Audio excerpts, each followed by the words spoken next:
Hello students, next हम discuss करेंगे example 9। क्या कह रहा है? Find the probability of at most two tails or at least two heads in a toss of three coins. ठीक है, सबसे पहले सैंपल स्पेस लिखता हूं मैं।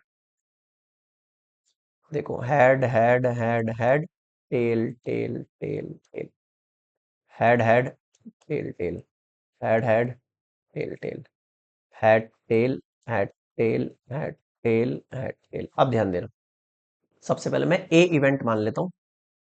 ए आपके पास वो इवेंट्स है, ए इवेंट्स भी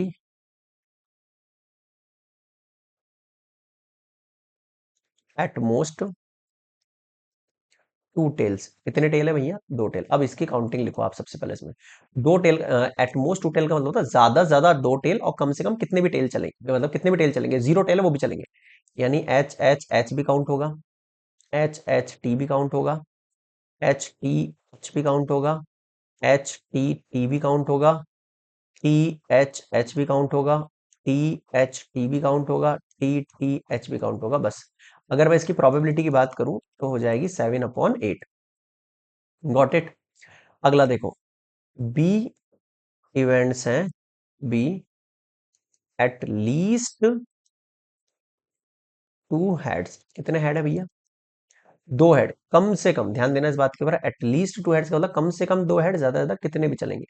तो ज्यादा से ज्यादा में एच एच एच भी चलेगा, एटलीस्ट बोल रहा है ना, तो एच एच टी भी चलेगा, एच टी एच भी चलेगा, टी एच एच भी चलेगा। कम से कम दो हेड का मतलब है ज्यादा से ज्यादा कितने भी हेड।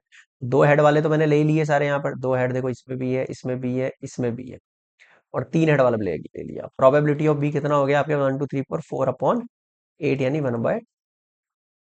अब एक चीज और निकाल रहा हूं मैं, probability of A intersection B भी निकाल रहा हूं। अब ए इंटरसेक्शन बी मतलब कॉमन पार्ट। कॉमन पार्ट देखो, इन दोनों में केवल एक ही है, यहाँ पर भी एच एच एच है, यहाँ पर भी एच एच एच है, नहीं 1/8। बताओ समझ में आया क्या? ठीक है, अब जो चीज फाइंड करनी थी उस पर आता हूँ। Find the probability of at least eight most two heads, यानी ए, और यानी कि यूनियन बी निकालना है। यानी probability of A plus probability of B minus probability of A intersection B. Simple. अब ए वाली कंडीशन देखो क्या है आपके पास? 7/8। बी वाली कंडीशन है 4/8। ए इंटरसेक्शन बी यानी 1/8। ठीक है, 7 4 11 -1/8, 10/8। यहां तक समझ में आ गया? कट कर दे, 2 5 से, 2 4 से। एक मिनट एक मिनट एक मिनट एक मिनट एक मिनट, क्या गड़बड़ कर दी अपन ने इसमें यार? 4/8 था ना ये तो 1 से ऊपर कैसे जा रही है यार? 2 5 जा, 2 4 जा, इसमें कुछ गड़बड़ कर दिया अपन ने यार, आई थिंक। एक सेकंड रुको, कॉमन वाला पार्ट लेना था ना अपन को। अरे यार, यहाँ गड़बड़ कर दिया अपन ने कॉमन वाले पार्ट में यार। कॉमन पार्ट ये दोनों भी है, ये भी कॉमन पार्ट है, एच टी एच ये भी कॉमन पार्ट है, टी एच एच ये भी कॉमन पार्ट है। चार होंगे यहाँ पर केस, है ना? 4/8 होगा ये, 4/8 होगा। पता है मुझे कैसे पता लगा? ये वैल्यू 1 से ऊपर चलेगी, प्रोबेबिलिटी कभी 1 से ऊपर नहीं जाएगी, है ना, यूनियन वाले केस में बस।